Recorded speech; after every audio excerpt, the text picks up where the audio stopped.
বিসমিল্লাহির রহমানির রহিম।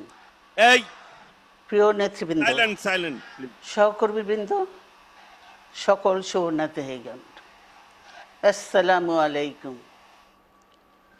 প্রতি বছর মে মাসের এই দিনটি আমাদের পরিবারে আসে এক বেদনা বিধুর স্মৃতি নিয়ে।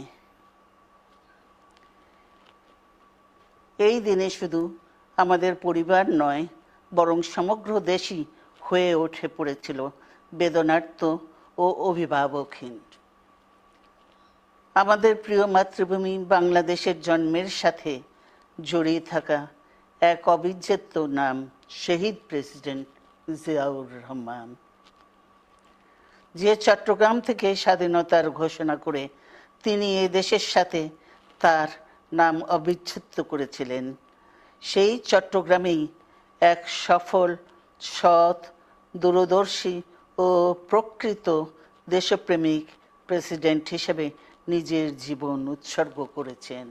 এদেশে গণতন্ত্র, স্বাধীনতা, সংবাদপত্র ও বিচার বিভাগের স্বাধীনতা, স্বনির্ভরতা ও উন্নয়ন এবং নিজস্ব জাতীয়তাবাদ সৃষ্টির অনন্য রূপকার শহীদ জিয়া, যে গণতন্ত্র প্রতিষ্ঠা আর সার্বভৌমত্ব রক্ষার লড়াইয়ে তিনি শাহাদাত বরণ করেছেন, সেই গণতন্ত্র নিরবচ্ছিন্ন যাত্রা আজও বাধাগ্রস্ত হচ্ছে প্রতি পদে পদে।